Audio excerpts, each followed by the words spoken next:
Hello and welcome back to Calculus 1, section 4.7, L'Hopital's rule. So, L'Hopital's rule is actually Bernoulli's rule. Joseph Bernoulli is the one who came up with this rule. And he, do I say practically sold it to L'Hopital? L'Hopital was a very curious guy who wrote the first ever calculus textbook. And this rule that Bernoulli formulated showed up for the very first time in that book. So now it's known as L'Hopital's rule to, I guess, honor his first ever textbook. Anyway, the rule is very straightforward. It says that if you have an indeterminate form, which means that you try to plug a value in to compute the limit the easiest possible way, and you get 0 over 0 or infinity over infinity, in that case, L'Hopital's rule would kick in by taking the derivatives of numerator and denominator separately and arriving at the completely new limit, right, because derivatives change functions, which might be easier to compute. Now, you are changing the problem completely, but you are leaving result the same. So the resulting problem after you apply L'Hopital's rule will be a completely different function. And the only thing that is guaranteed by the theorem is that the answer, the result, is the same as the original problem. So to put this together in the most concise form, first, number one, we are computing limits. We are computing limits, in parentheses, using derivatives. So this is what is happening, right? We are computing limits using derivatives. That's the whole section summed up in a sentence. Now, how do we do it? Well, here is what we have. If we have in indeterminate form 0 over 0 or infinity over infinity, we can use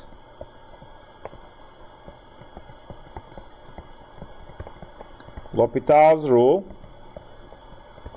and L'Hopital's rule does this. Limit where x goes to a, could be infinity, could be 0, could be whatever, of f of x divided by g of x. We put equal, but it's very important to put this L apostrophe H above equal, because these functions are not equal. What's equal is just their answer is equal, but the functions are not equal. So the limit x goes to a of f prime of x divided by g prime of x.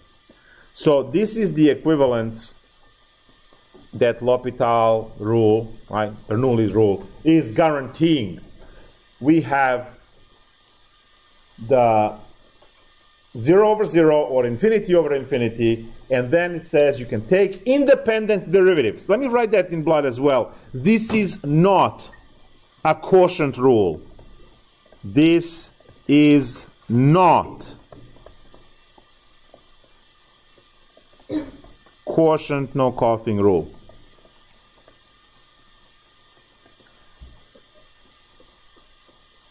It is two independent derivatives. So you have derivative of the numerator, derivative of the denominator, completely separate from each other. And I understand that this could be confusing for the final, now that you know that there is quotient rule and there is also L'Hopital's rule. It's time to sort those things in your head and keep them there, especially if you're taking Calc 2. There's a lot more of this coming. Half of the Calc 2 course is taking limits. Every problem is taking limits. So you really need this. All right, so what would be the first example that we can work out? Well, remember how I told you for that limit sine x over x I said, just trust me that the answer is 1. Eventually, I will tell you why. Well, today is that day. The first problem we are going to deal with today is limit sine x over x as x goes to 0. Right? I'm still here. Still here. There I am.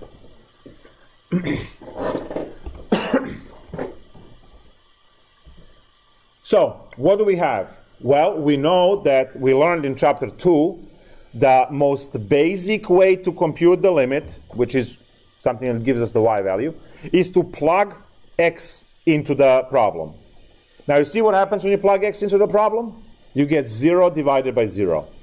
And we learned that when we have 0 divided by 0, we learned that what we should do is some kind of algebra would do, right? We are supposed to factor, or we're supposed to rationalize, or right?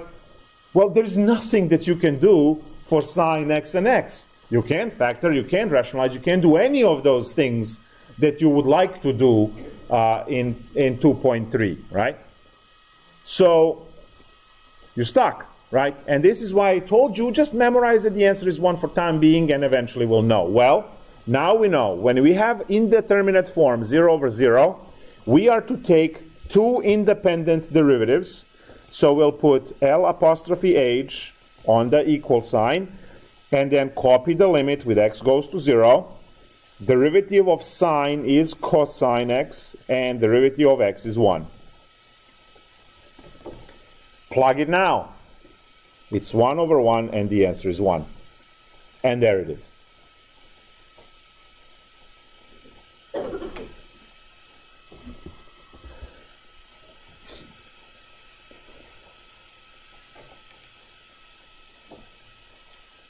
So that is our, that is the rule. It's so tempting to say, section is over, because this is it, guys. This is what Bernoulli had, L'Hôpital, all right? That's that. It's believe it or not, it's the end of the story. So now, what is the rest of 90% of the section? Well, flavors, right? They say plain vanilla. Well, there it is, right? And then you start adding flavors and changing it to whatever else. So what can we do next? Well, we can have 0 times infinity, infinity minus infinity, 1 raised to infinity, 0 raised to 0, right? You can have all of these different cases that this will eventually kick in. So majority of this section is actually working with those different cases that get reduced to this, and then you hit it with L'Hôpital. So that's what I say, unleash L'Hôpital. So you will unleash L'Hôpital, right? You will use the L'Hôpital's rule when you get 0 over 0 or infinity over infinity. So that's that. Everything prior to that is going to be algebra. So what's 90% of this section? Algebra. And then you have 10% of L'Hôpital's rule, which is you take 2 derivatives, right? So let's take a look at 1 or 2 more of these vanilla cases, and then move to some more interesting stuff that requires algebra and so on. So here is another example. Say limit. Remember when you were looking for horizontal asymptote, you said x to infinity, right? And you had, let's say, x squared minus 3 divided by x plus 5. Let's go with x squared plus 5x minus 1. How about that? There we go. So this is a problem. We have x squared minus 3 divided by x squared. How about 4? Let's do 4x squared minus 3. There we go. That's easy to fix. So 4x squared minus 3 divided by x squared plus 5x minus 1. Great.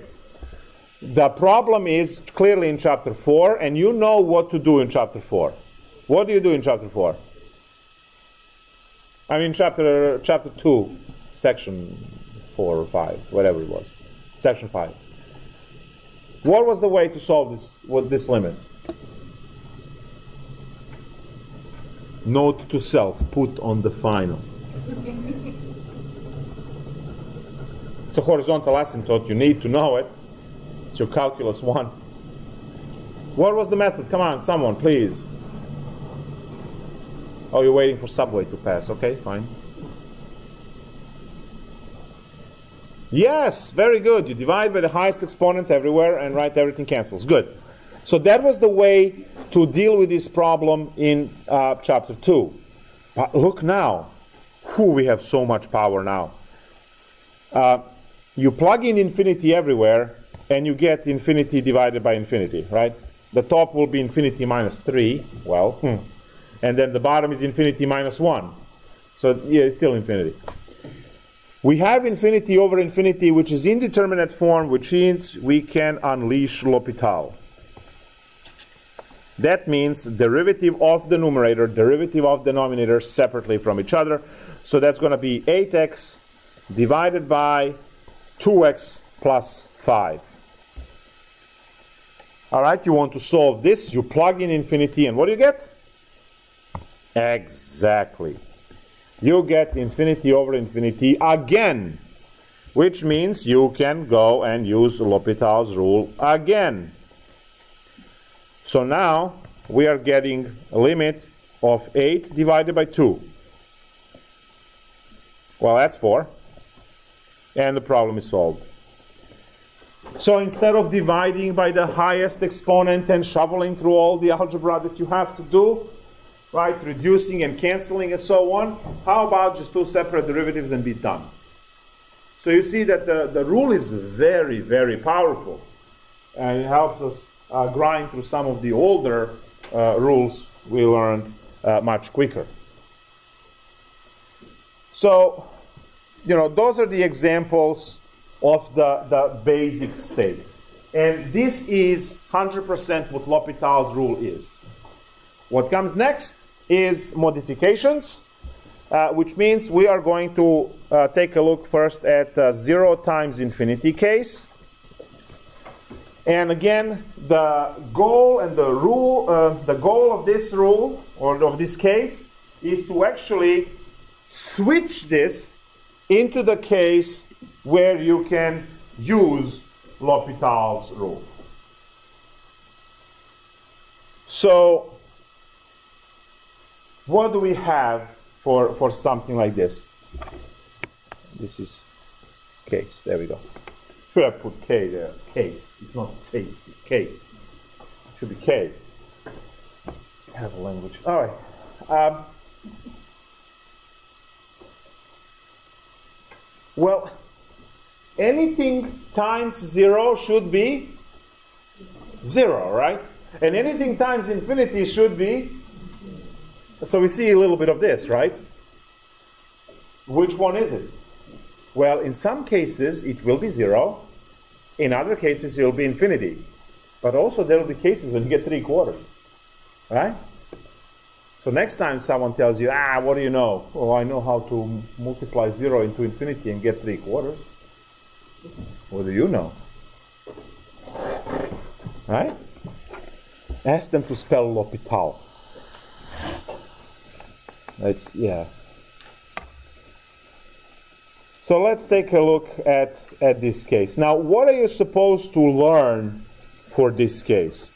You are supposed to learn algebraic manipulation that will transform this case into either 0, 0 or infinity.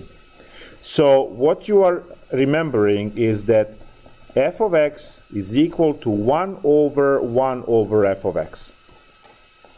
So this is manipulation that you must memorize. So need this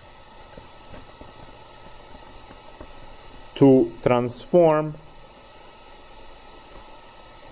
the 0 times infinity problem into 0 over 0 or infinity over infinity problem.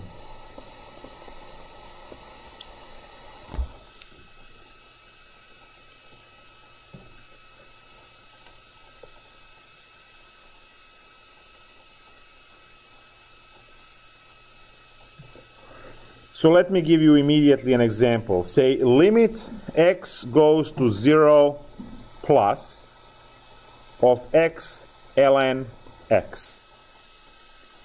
This is a perfect example for this, right?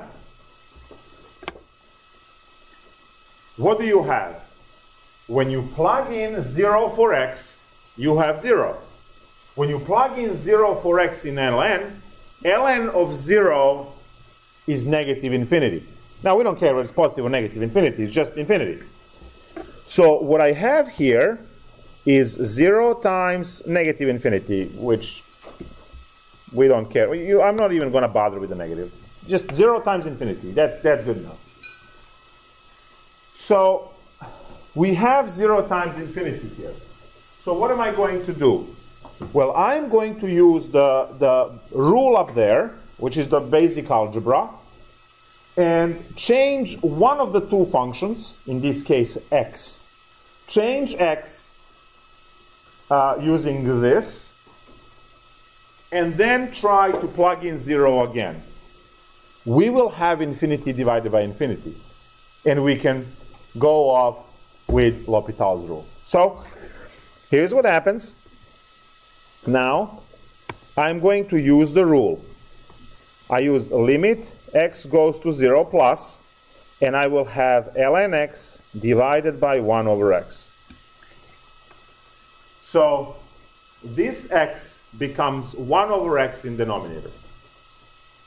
Now, if you want to check if you are doing this correctly, cancel the x in denominator by multiplying top and bottom by x. These x's will cancel, and look what you get on top, right? You get x times ln x, so it's good.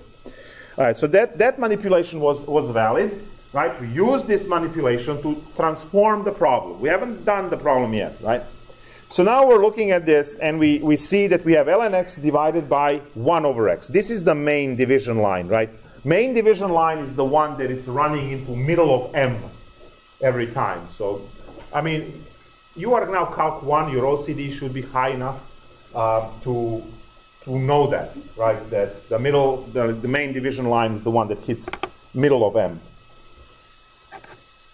And now we plug in 0, so we know that ln of 0 is negative infinity, so there we go. And now look, 1 over 0. Now we talked about that as well, right? 1 over 0 is infinity as well. And we have our desired case of infinity over infinity, which is where we can hit this with a L'Hopital sledgehammer.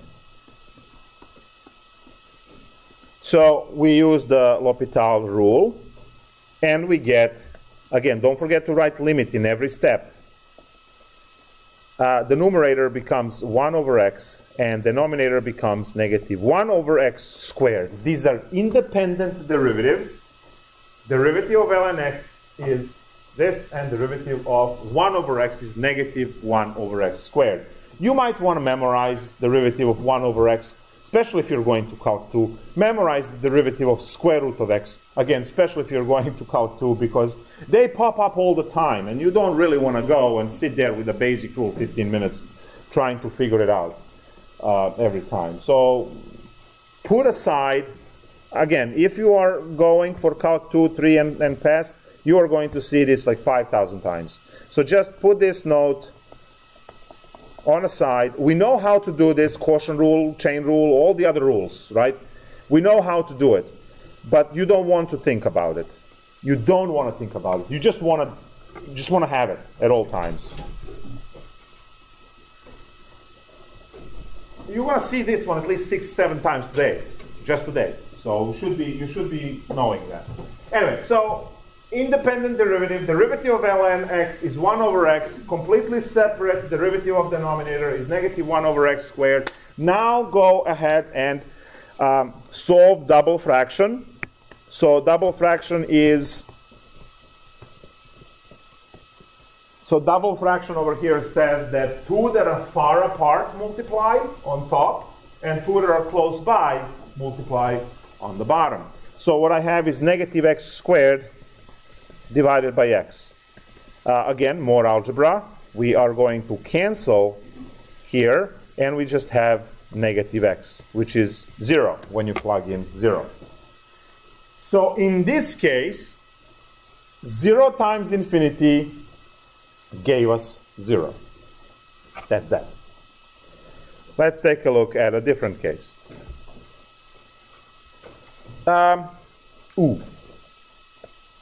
Limit x goes to infinity, x squared times sine 1 over 4x squared. Beautiful problem.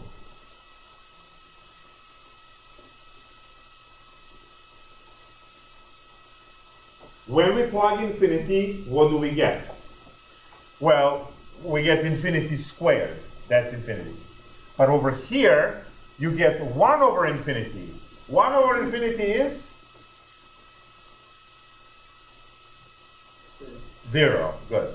So we have infinity times sine of 0. Sine of 0 is 0, so I do have infinity times 0 in this case. Good. You need to be able to do this analysis on your own, because on the final exam or the exam 3, the problem just says find the limit. So you plug thing in, right?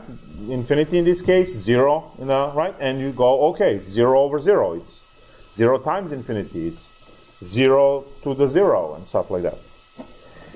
Good. So now we know, and what I'm going to do is I am going to use the rule and ship this x squared in denominator. I don't really want to, ship sine, because then for the derivative, it will be a living nightmare. I mean, yeah, I can do 1 over sine, and that's going to be a cosecant, and then the derivative of that with the chain rule, right? So it just makes it exponentially worse. Let me use another math word. So what I'm going to do is I'm going to ship the polynomial. Are you always going to ship the polynomial? No. Sometimes you are not going to, but for most cases you will. So again, the main division line is the one that is hitting m, and you have sine in the numerator and 1 over x squared in denominator. Let's test this. So when I plug in infinity, 1 over infinity is 0, sine of 0 is 0, so the top is 0.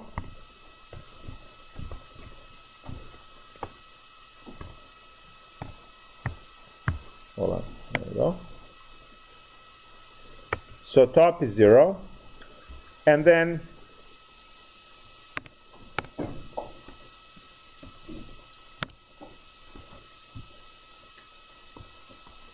tablet is not cooperating. There we go.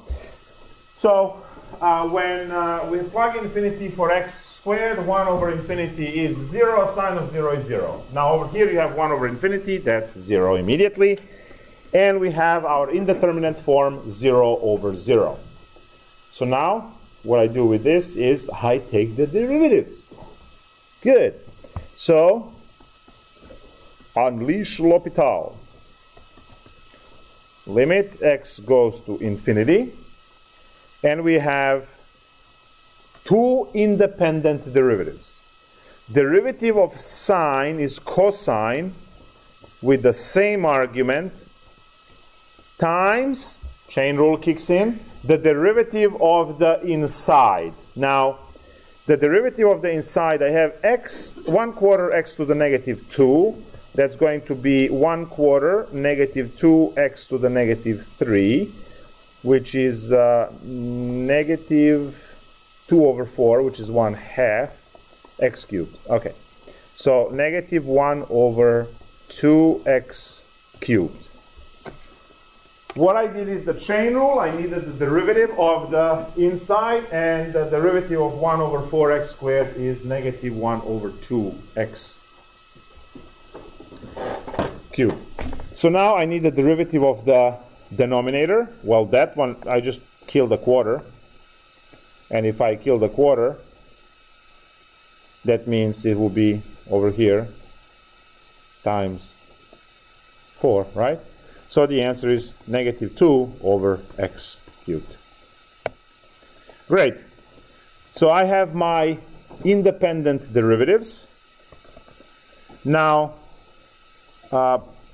maybe you see, maybe you don't see, but the negative and negative cancel, and x cubed and x cubed cancels, and you are losing your double fractions in that case.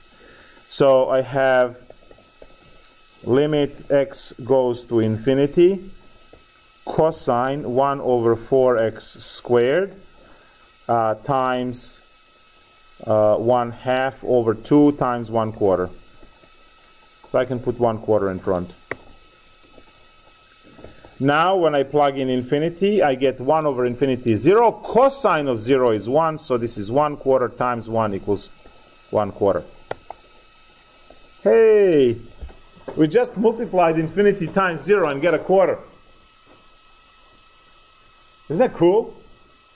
This better be your next when someone says, what do you know? Whew.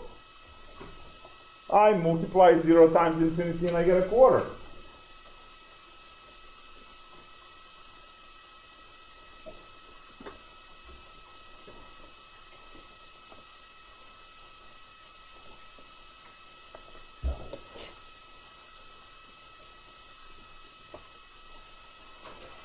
Good.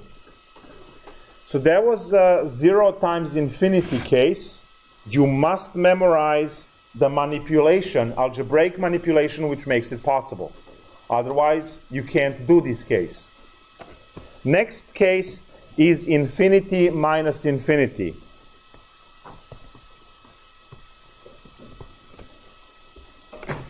Wouldn't you love it if infinity minus infinity was just 0 and you move on with your life? Well, in some cases it will be that. Okay, the answer will be 0. But then again, you know, we can get anything else. You can get 6, you can get 3/4, you can get whatever. So infinity minus infinity could land with answer anywhere. Maybe for the reason that some infinities are bigger than others. Now, what do you mean others, and how many infinities are there? And there are infinitely many different infinities out there. So, and there's also another 20 years of math on top of this class, so right, you will eventually get to those if you're interested. So, now we are going to subtract two functions which go to infinity when you plug in the value. But what is the mathematical magic that we have to perform to actually get the problem? Well, I found it useful as a student to categorize these things, and I said, okay, fine. So if the previous case was algebraic manipulation to bring you back to L'Hopital, and L'Hopital is always a division, right? So for the previous case, we have multiplication, which we had to change into division to get our L'Hopital 0 over 0 or infinity over infinity. We connecting that, right? Now, how do we go from subtraction into division? Well, if you have subtraction, the only thing that you can do is factor. And that will give you, guess what? Multiplication. And then you use the trick from previous section, previous case, to push it into division. So now this is even further in steps, right? Previous one was just one step. You use the manipulation to go from multiplication into division, you're done. Now you have to use factoring first to go into multiplication, and then use manipulation to go into division, and then you can use L'Hopital. So, page per problem, obviously. Let's go. This case is good for carpal tunnel and killing time and these kind of things. Let's first write the. I always hate writing steps, right? Because we're not tap dancing here. But sometimes I have to conform and just do what is necessary for the benefit of everyone. So steps. Do we have any tap dancers? No one needs to self-identify on that one. I don't know why. I actually never met a tap dancer in my life. Anyway. Steps. Factor.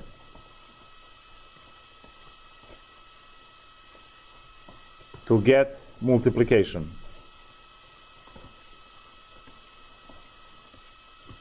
Step number 2. Now you have multiplication. Use 1 over f to get division.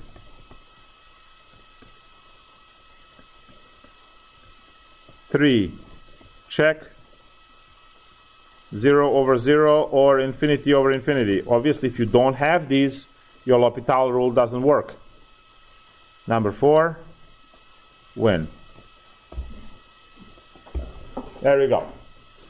Oh, sorry, no, number 4 is use L'Hopital. So if 3 is okay, use L'Hopital, and number 5 win. There we go. Much better. So this is the roadmap, right? This is the roadmap of what you're supposed to do. Now, if you look at the steps 2 to 5, that's your previous case. This case is adding one more layer of you factoring. Let's check.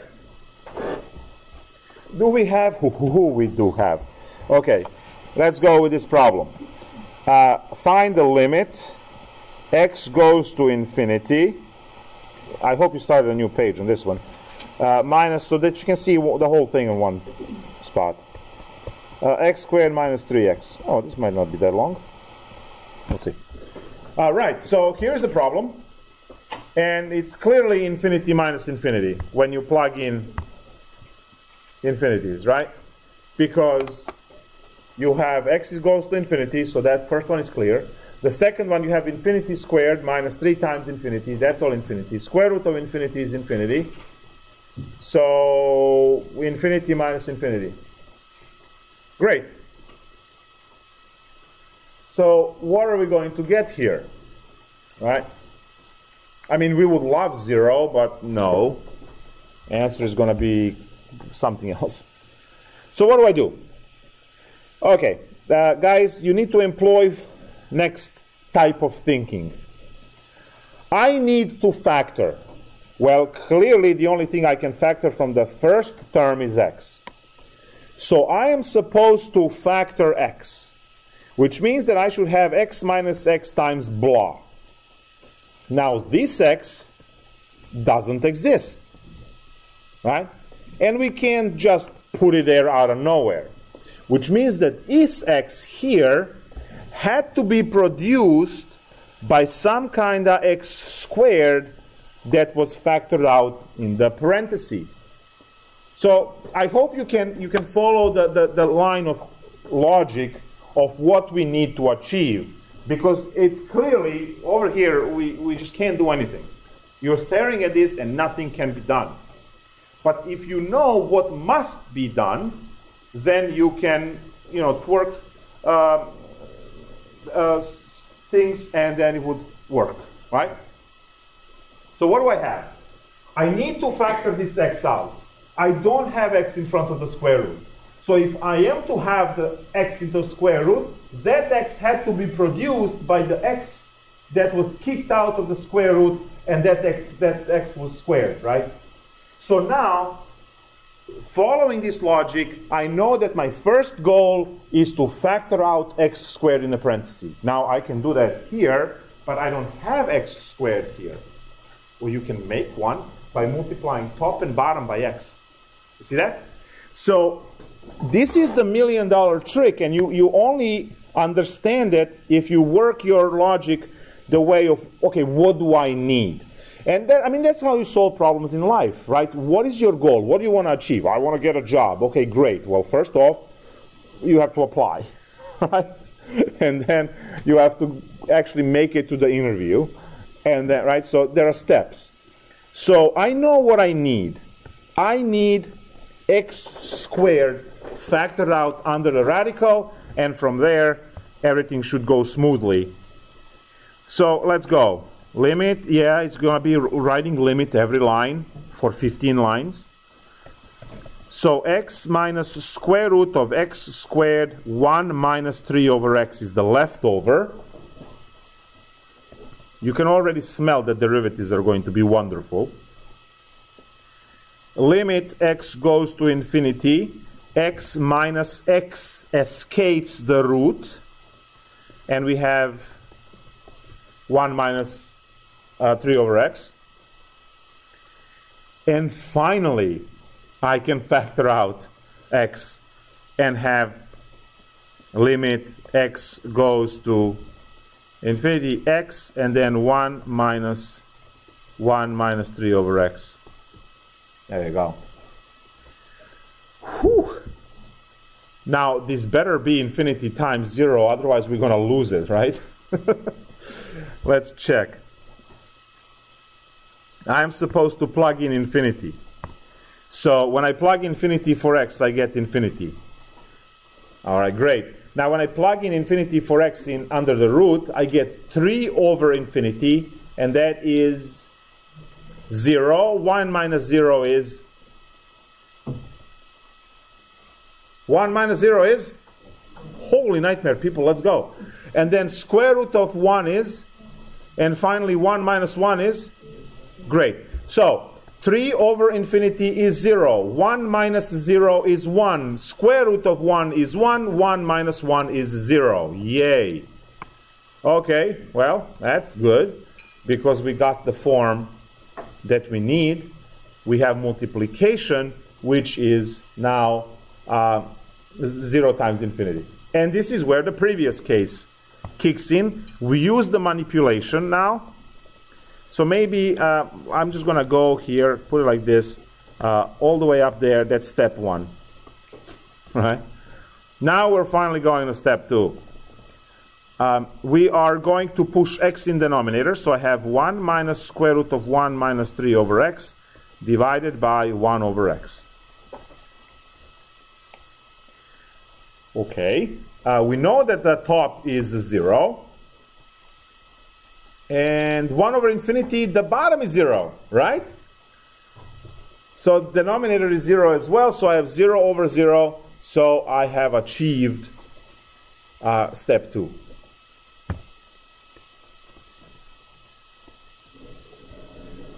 So factor and get multiplication, use this thing and check for 0 over 0. This is step 2 and 3. Wow. Right, because we also checked for it. And now that you have 0 over 0, this is where you go and do L'Hopital's rule. Now, these derivatives are wonderful. Here's the derivative of 1 over x that I was promising at least 6 times today. So there you go. It's going to be negative 1 over x squared. Derivative of the top. Well, great. I have 1. The derivative of that is 0. So, yeah, nothing there. We have to take the derivative of negative 1 minus 3 over x raised to the negative 1/2. So you can do that derivative on the side and then figure out, the rest. So first of all, you see it's a chain rule because, right, this is not the x. So we have negative and negative 1/2 becomes positive 1/2. The guts stay the same. Minus 1 is negative 3/2, and then times the derivative of the inside. Now the derivative of 3 over x is negative 3 over x squared, and you have a negative, so positive 3 over x squared. So I have 3/2. 1 minus 3 over x to the negative 3/2 times 3 over x squared. All right, so now let's clean this up.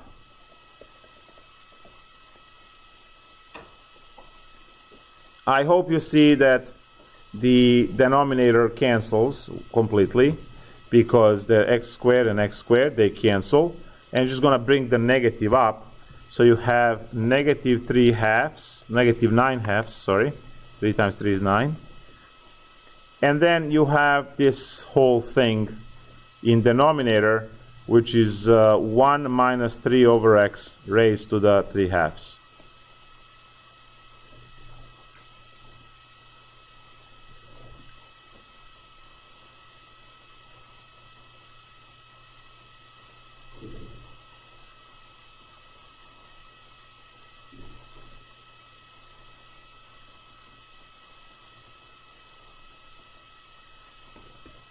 Now what happens when you plug in infinity?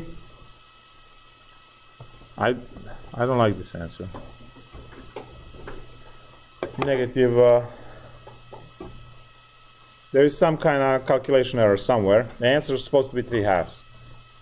I have -2, so there is a algebraic mistake somewhere. What happened?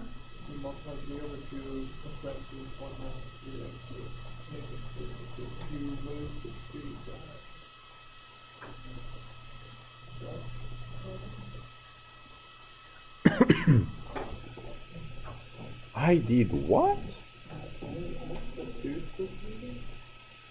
The 2 times 1 over, like, for your last one. Wouldn't this be 3 all 3 over x squared? Just bring that 3 over x.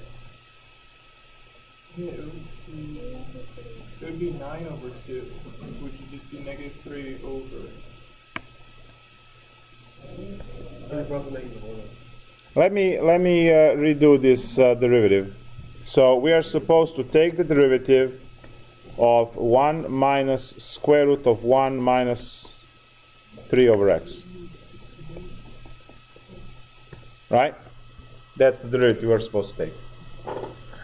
So what do I have? I'm going to rewrite this first as the derivative of 1 minus 3 over x to the 1/2. Now I take the derivative, and when I take the derivative, okay. So when I take the derivative of 1 is 0, minus, drop down the exponent, and then 1 minus 3 over x, that's the inside, and then negative 1/2, not positive 3/2. I'm not sure why I wrote negative 1/2. It was supposed to be a positive 1/2 over here. So positive 1/2 will give me negative 1/2 over here. And yeah, so this is that. So I have this times the derivative of the inside, and that's going to be 3 over x squared. Supposed to be negative 3 over x squared, but there's a negative here. And when I combine all of this together, well, now, how's that different than what I have? The exponent is different, and this is... Oh, and I wrote 3 twice. I see. Okay. So this is supposed to be a 1, and this is supposed to be a 1. Nice. So now I can actually cancel the entire thing and put the minus in front. Now this becomes -3. But I still don't like it. I have -3 and I have +3.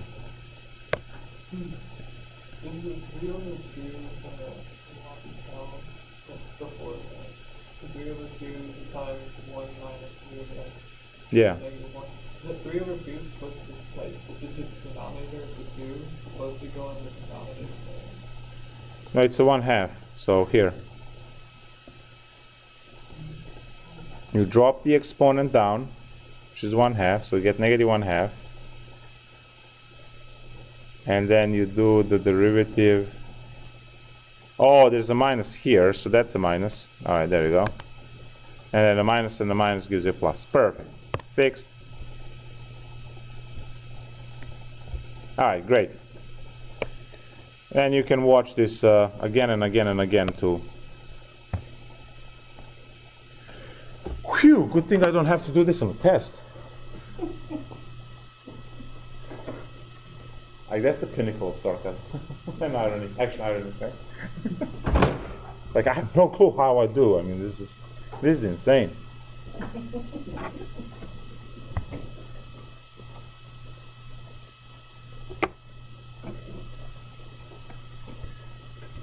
This was a 3-step problem. We figure out what we have to factor out so that we can eventually factor out x. You have to work that one all the way back. Once you work that one all the way back and you get x factored out, you get to do the the step where you change the multiplication into division. And then you finally get to use L'Hopital's rule, right, to do this. I'm just going to break this off, say derivative.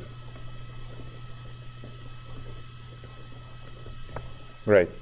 Let's pick a problem from homework. Also infinity minus infinity, because that is long. These are the longest problems. Well, ooh, they have a lot of trig stuff. We haven't done any of the trig ones yet.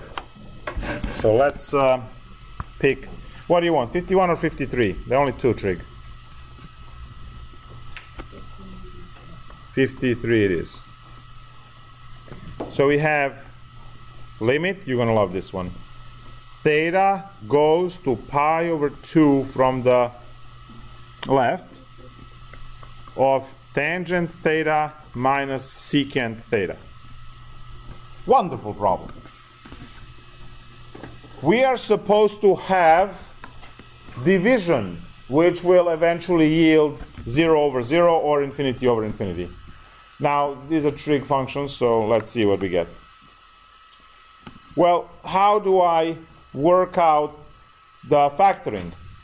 Well, let's just go back to sines and cosines and see if we can do anything from that end.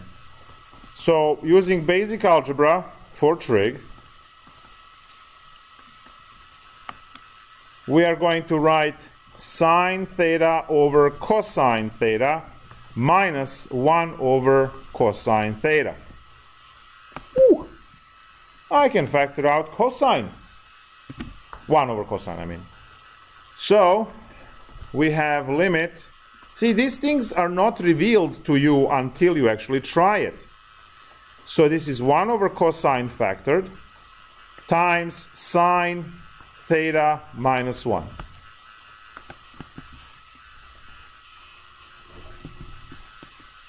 Great. So what's pi over 2? Pi over 2 on cosine is 0. 1 over 0 is infinity.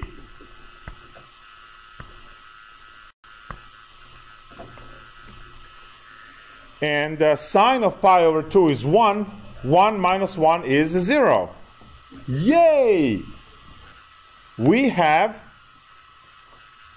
the problem which says that we have infinity times 0. Now, look at the coolest thing you can do in this case. And this is, I mean, trig should be everyone's favorite, right after logs. We don't have to go through the absolute craziness of previous problem. I can just write sine theta minus 1 over cosine theta. The numerator is 0, and now denominator is 0, because cosine of pi over 2 is 0. So I didn't have to do any fancy things and factoring and you know stuff. I just put them together. So now it is 0 over 0, and we can use L'Hopital's rule to compute this. So we have limit, theta goes to pi over 2 minus, which means from the left. Derivative of sine is cosine theta minus 1, which is minus 0. And then we also have derivative of cosine, which is negative sine theta. And if you plug in the values now, your cosine will give you 0, and the sine will give you 1. I mean, negative 1, but whatever. And then we have the answer to be 0.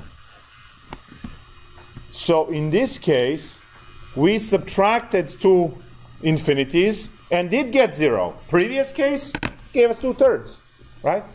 So you can't claim the answer by looking at the problem. You actually have to grind through and see what happens at the end, right? If everything is correct, right? It's just like, you know, do what I say, not what I do, obviously, because it didn't work out previously. But it worked out now, so we're happy.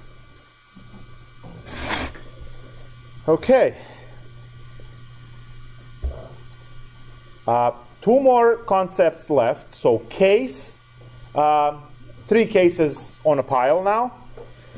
So cases, they all solve the same way. 1 to infinity, 0 to 0, infinity to 0. So these are all cases that deal with exponents. Who remembers logarithmic differentiation?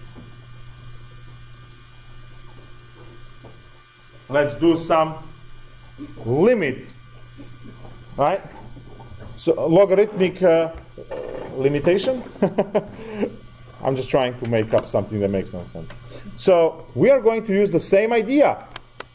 We are going to write the function, ln both sides, and then eventually use L'Hopital's rule, and right, again, problem per page, but such is life. So let's start with the vanilla example. How about x raised to the 6x, right? So what is the limit as x goes to 0 plus of x raised to 6x? This is a very, very fast function. This function grows much quicker than exponential function. And exponential function, you know, is legendary, right? Even people who can't spell mathematics are saying exponential growth, right? So this function is growing at a faster rate than the widely popular exponential function. And we are going to see that in the last concept of this lecture. So now, how do I solve this problem? Well, we do y equals x6 to the x, and we hit both sides with the ln.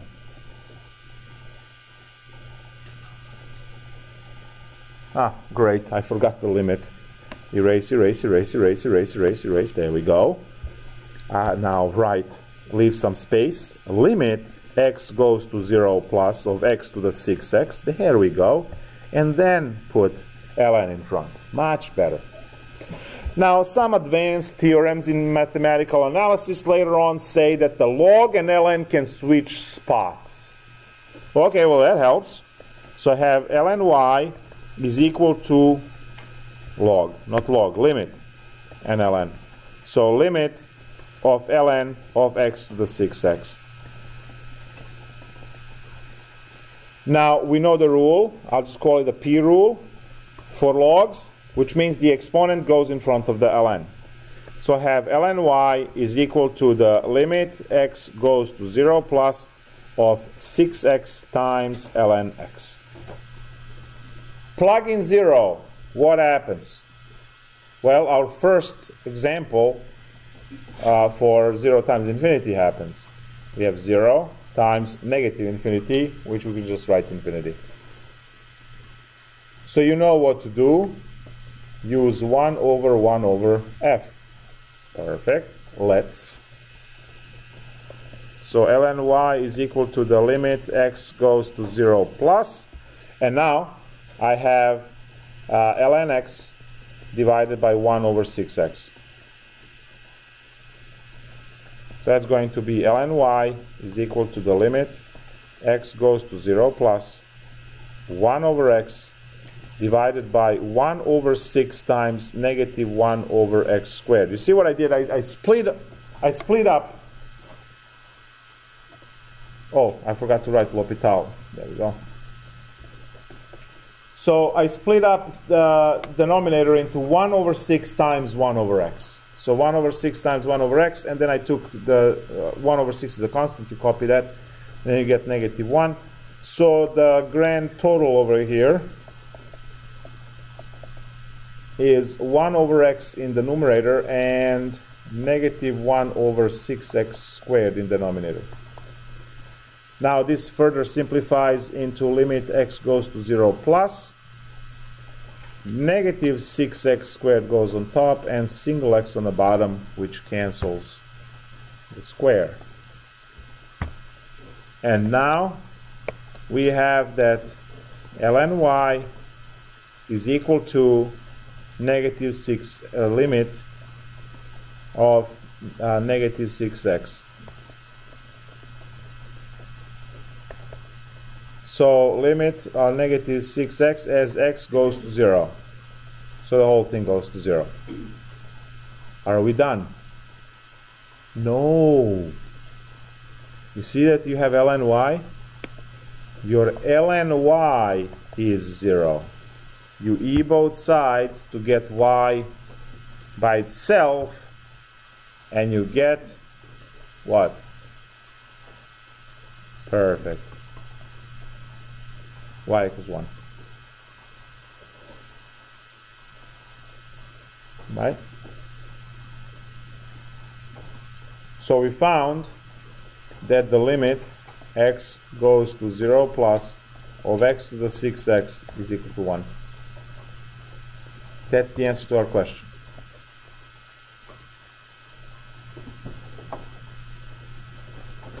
You can get any of the combinations on top. They're all solved the same way. Your job is to ln both sides. Well, set it y equals, right? Ln both sides, and then apply the rules of logs. Break it apart, move the exponents, and so on. You are looking for the situation where it's going to get the 0 over 0 or infinity over infinity. As soon as you achieve that, it's a simple walk from there.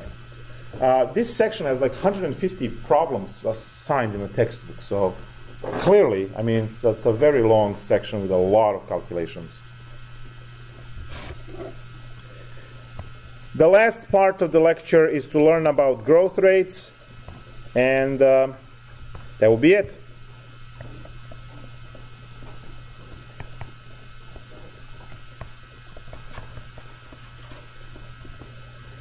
Growth rates of functions. This will be repeated in Calc 2 again with the growth rates of sequences series. We'll see that. But it will be the same, and we'll add more stuff to it.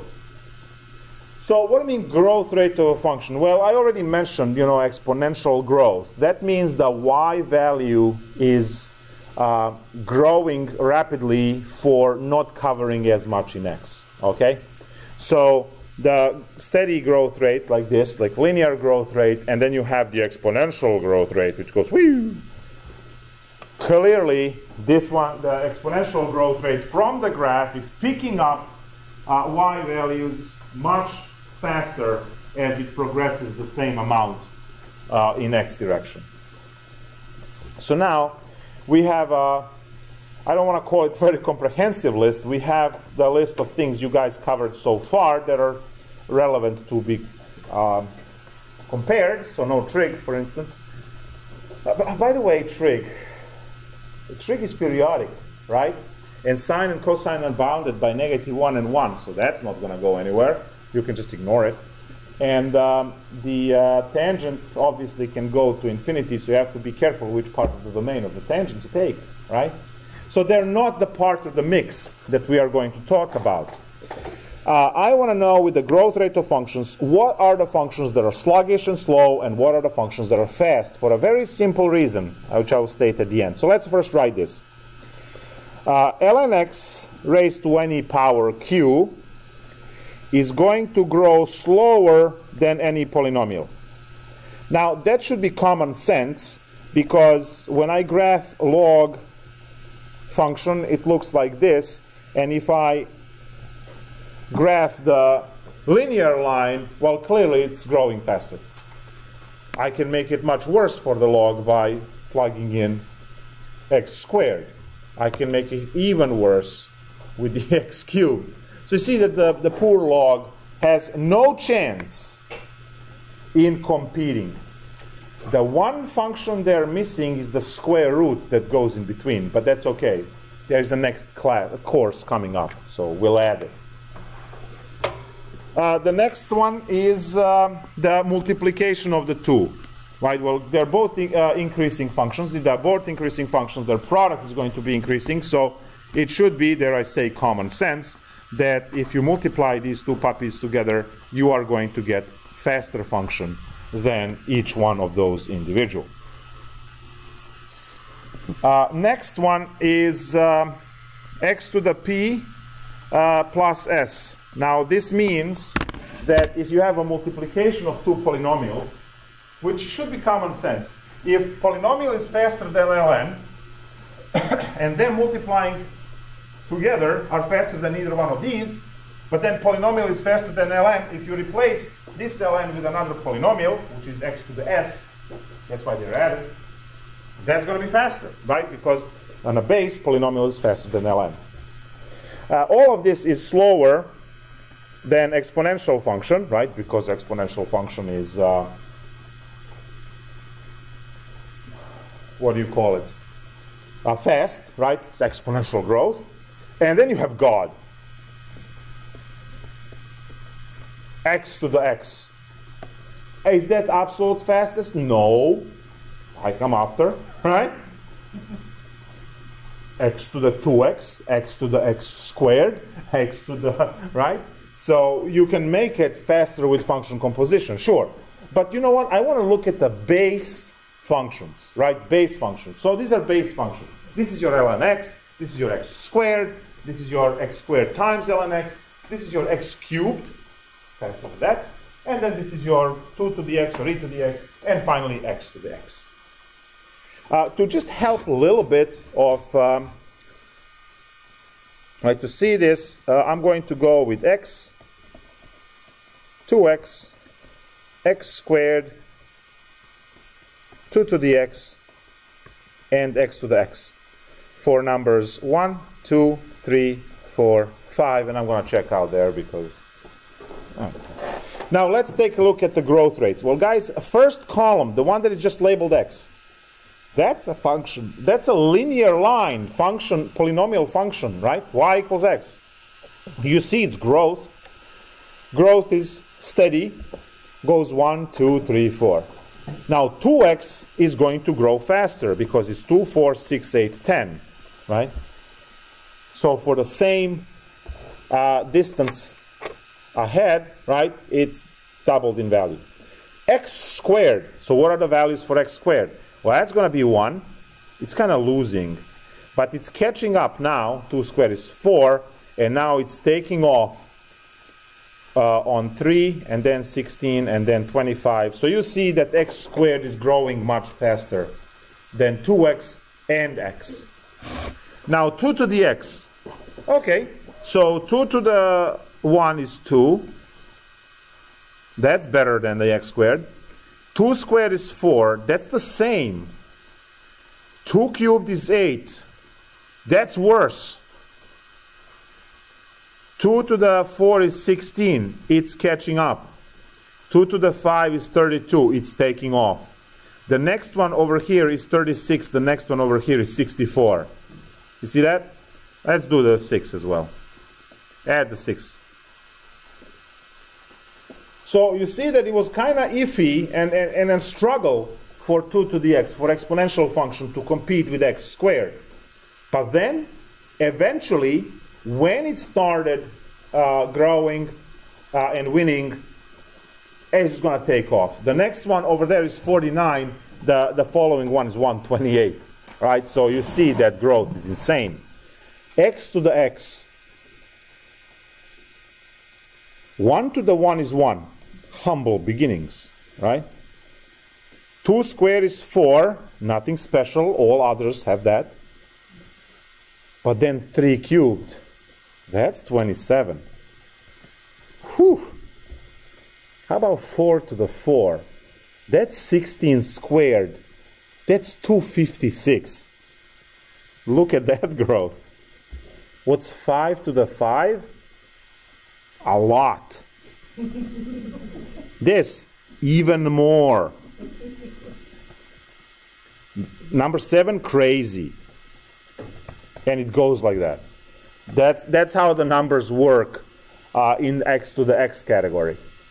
So this is what we mean by growth rate of functions. Why do I need this? What do I need it for? Well, very simple concept. I want to send some of these limits to infinity, and if I don't have functions that match, and I'm lazy to do L'Hopital, or L'Hopital doesn't apply, I want to know from growth rate of functions how to deal with the problem. For instance, limit x goes to infinity of, let's say, e to the x divided by x to 1 million. Well, the answer to this is infinity. Because e to the x grows faster. I don't care what exponent I have on a polynomial. Exponential function is eventually going to catch up. And when it does, gone. All right? So e to the x grows faster. Next example. Limit x goes to infinity of e to the 10x plus 3x squared minus 6 divided by x to the x. Answer is, boom, 0. Right? The fastest growth that we have as a concept right at this point right of the game, Calculus 1, is x to the x. So it's in the denominator. If you have the faster growth in the denominator, it's going to push it into 0. So if the numerator grows faster, it's infinity. If the denominator grows faster, it's... And now that's only when you do mismatch of functions. If you have the functions of the same type, then you end up with 3/4 and 1/4 and so on. That's what we've seen before. So now what I'm going to write, probably well more than half of mathematical society would have me publicly shot, but I have to write it this way. So limit x goes to infinity of slow over fast, and I'll put this to quotation marks to avoid execution, is 0. And another one is limit of fast. See, even the firewall doesn't like it. Look at that. The firewall is kicking in. It's like, no writing that stuff. Is equal to infinity. Right, so I'm going to write this down because I want you to have this as a concept, something that is available for you to say like this, right? But that by no means that's mathematically, a statement that you should put anywhere. So do what I say, not what I do, you'll be fine. All right? Well, thank you, and I will see you tomorrow. We are going to finish the chapter and do the review. We only have maybe 20-30 minute instruction tomorrow. That 4.9 is very quick. It's backwards derivatives, called integrals. So I just need to drill plus c in your head.